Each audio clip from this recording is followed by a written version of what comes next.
Today we're going to be talking about movies that, to put it lightly, are probably acquired tastes. They are films that have been called cult movies, B movies, bad movies, horrible movies, and in some cases the worst film ever made. And I don't agree with that. I don't agree with that entirely. I think they are great pieces of entertainment and should be treated as such. But what are some movies that you feel like get a bad rap? What are some movies that you have heard called bad or unenjoyable or otherwise maligned that you would go to the mat for and you would protect and say, no, these are good movies?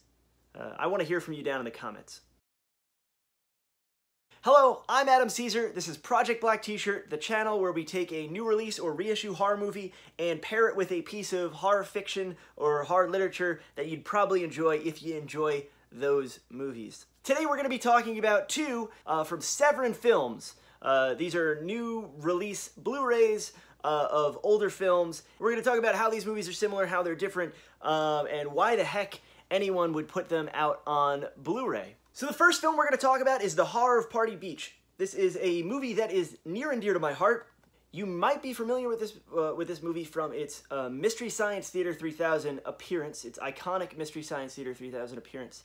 And movies that show up on Mystery Science Theater 3000 usually, more often than not, don't stand up on their own if you watch them by themselves. But I think The Horror of Party Beach is a real stretch as far as, oh, it's so bad, it's good. Because I think as far as what The Horror of Party Beach sets out to do, it is actually exemplary. It is a great cult movie. It is, in some ways, goofy, in some ways scary, in some ways super weird, in some ways completely tonally inconsistent, in some ways boneheaded, and then in some ways brilliant. That is the duality at the heart of The Horror of Party Beach, directed and written by Tenney.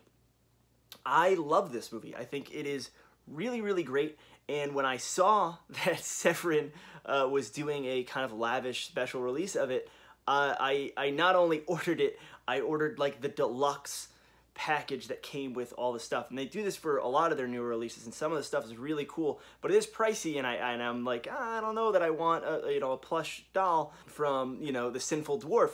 But I had to get The Horror of Party Beach, and because it came with, one, a pin by Pseudo Ludo. Look at that. Oh, look at that.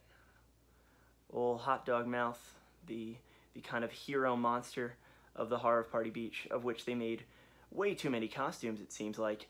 And then on the back of the pin back card is a Fright release, just like you would have gotten if you saw this in its original double feature. They would have handed you one of these just in case you died of fright while watching The Curse of the Living Corpse, along with The Horror of Party Beach, a Tenney double feature. And a little bit sillier, a beach ball. Not just the Horror of Party Beach branded beach ball. Don't make me blow this up. Okay, I guess if I have to. Oh, what a quality item. Now I'm going to be out of breath and red for the rest of this video. But The Horror of Party Beach comes with a beach ball and a pin. To be honest, the pin is the real selling point. If you get it direct from Severin Films on their website. But this movie is a mashup. It is a kind of AIP-style beach blanket bingo musical teen movie. It has songs. It has songs by the Del Airs, who were a band that existed before and shortly after The Horror of Party Beach. But the music is good. Its adherence to the conceit that it is a musical works out, because it's not like there's just one song. There are a bunch of songs in here, and they play kind of sometimes along with brutally bloody monster murder scenes. But it's kind of a Creature from the Black Lagoon aquatic horror story where we have radioactive waste, and this is 1963-64 when this is made and distributed, so pretty early to the radioactive waste, kind of like pirate ship dead bodies, mutating them along with fish DNA and making these wonderful creatures that you see here. There are two kind of basic creatures in the film. There's the guy with the famous, if you've seen any still from The Horror of Party Beach, you've probably seen the guy with weird teeth that look like hot dogs coming out of his mouth. And then there's like the more amorphous one with like a big kind of like almost looking like the Muppets, like the Meep Muppets. The Horror Party Beach, that's the plot. It's mutants rising up from what is, I guess, the Connecticut coastline, because the film was shot in Connecticut. They point to Cape Cod kind of in one of the cutaway scenes where the scientist is trying to figure out where these things are coming from and what their weakness is. But it's a movie that, it's like 80 minutes. It's never boring. The thing about cult movies, monster movies that kind of get that Mystery Science Theater 3000 stigma on them or treatment, is that they're usually quite boring. There's a goofy line reading here and there to kind of get the audience back. There's a funny looking monster to get the audience back. There's some kind of laughable element. But the thing about the Horror Party Beach is, as laughable as the monster appearances might be, it knows what it's doing, and it functions as a pretty good hybrid of a beach movie and a monster movie. It's got bikers, it's got dance sequences, it's got an unbelievable sequence where upwards of 20 girls at a slumber party are murdered by a bunch of these creatures that kind of come inland and crash their slumber party. It's got kind of everything. It's got your square-jawed heroes. It's got your lab coat-toting scientists. It's got all of that kind of condensed down into this quick little 80 minutes that never is boring, always is weird, always is baffling.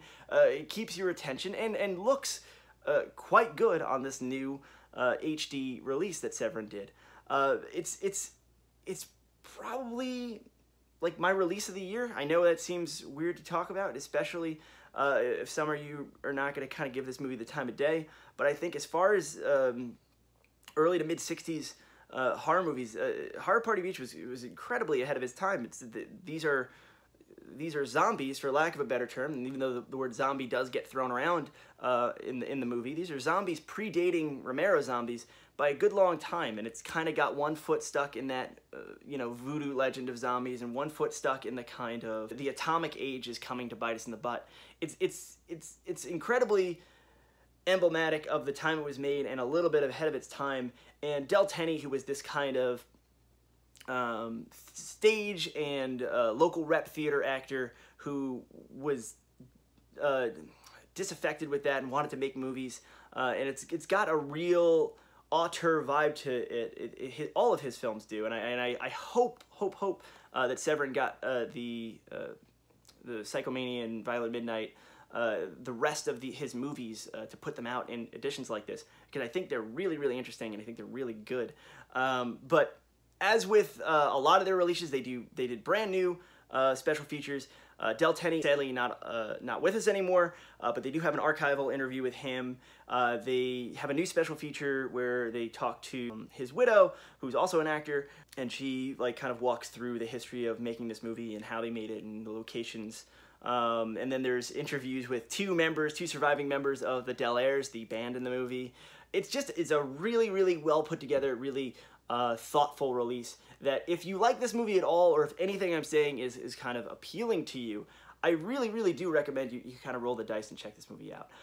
But if you're not willing to roll with a movie that's got rubber-suited monsters grabbing up girls as they're trying to fix their car, you're probably not going to get a lot of mileage out of it. So I give that full caveat. But it's a movie that I just love. Going back a couple months in their releases, the next one we're going to talk about is Shocking Dark, which is a movie that's just so bizarre, so weird, so how the hell did this get made, that you have to at least see it once. Shocking Dark also goes by the title Terminator 2.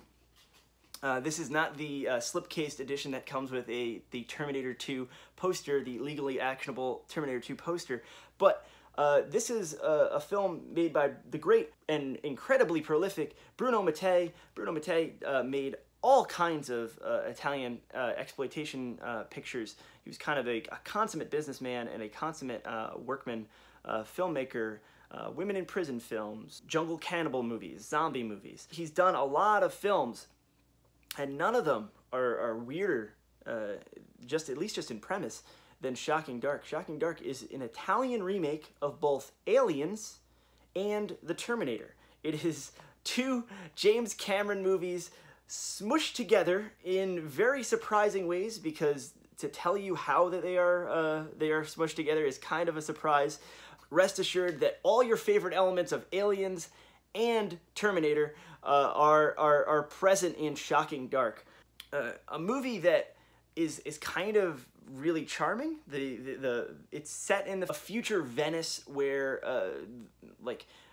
it's like kind of like an ecological horror movie to start with, because the algae in the canals of Venice has like gotten so bad and has gotten so toxic that the whole city is uninhabitable. But that's kind of just lip service to tell us why we're down in kind of sewage corridors and like sewage treatment plants during the whole movie.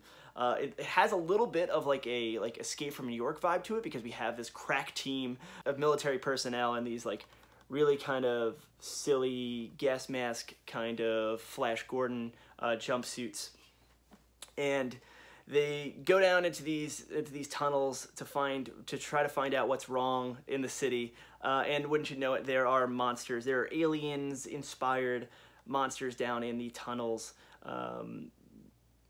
that are mutant people, and they have to kind of clear them out and try to survive and get back to base before they're all wiped out. And they meet a little girl that's just like Newt and Aliens. It has a million different corollaries to those films, but is not really a good representation of either one of them. It's just a weird, strange movie. It has this certain pluckiness and otherworldliness to the dialogue, which ranges from like really odd dialogue read in really weird ways.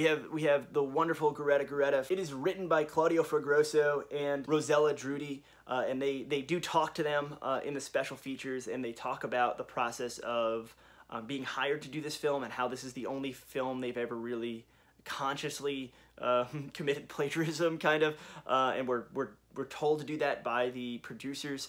It's just a really interesting film. It is well worth checking out. The movie looks beautiful and looks great and looks probably better than the movie has any right to, so good on Severin for doing that. It's just a really, really, really strange film. I don't have quite the affinity I have for The Horror of Party Beach, but this movie, you get some friends to come over, especially if they're James Cameron fans or if they're fans of Aliens, and you just don't tell them what you're about to show them, and they're going to be like, wait a second, I'm starting to recognize elements of it, and it's going to be a really fun, really weird night.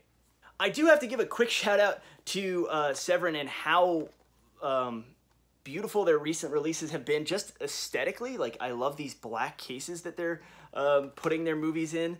They look really, really great. And they had, it seemed like they had a couple come out that were blue once they kind of made the decision to switch over to black. But now they're all these beautiful kind of shiny black cases. They line up really nice on a shelf.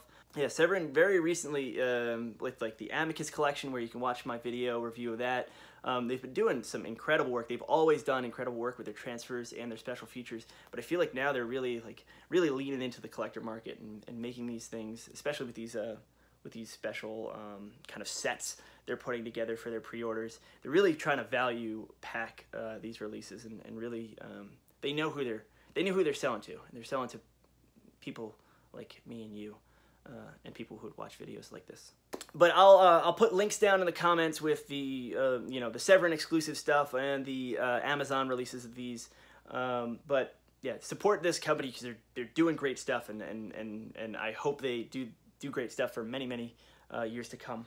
For this week's book recommendation, I'm going self-promotional again because I've had stuff come out, and this time it actually matches up because we talked about two monster movies. Let's talk about my monster book, Exponential. Just recently came out as a beautifully produced audiobook, narrated by Matt Godfrey. Here I'm holding the paperback for visual reference, but I'll put the links down below.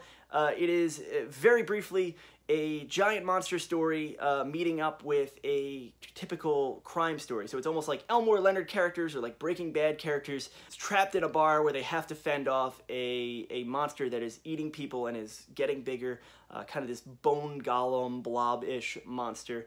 I had a lot of fun writing it several years ago. I had a lot of fun re-listening or getting reacquainted with the book when Matt Godfrey sent me over his files for the audiobook for approval. He did just incredible job. If you've listened to his version of Video Night, you know that he's an incredible narrator, but he's really, really outdone himself with Exponential. I'll put the link down below. That's on Audible and Amazon and iTunes and anywhere you can get audiobooks, basically. And as with all of my stuff, if you like Exponential, please, please, please leave a quick Amazon review or an Audible review, or just tell someone about it. And thank you so much to anyone who's already done that. Really, really helps. I'm Adam Caesar. This has been Project Black T-Shirt. If you like this video, please hit like, please subscribe so you can go check out my other videos like it. If you want to find out more about me or get a free sample of my fiction, you can go down, there's links down below for my mailing list. I'll send you a free sample. Yeah, that's it. Have a great day.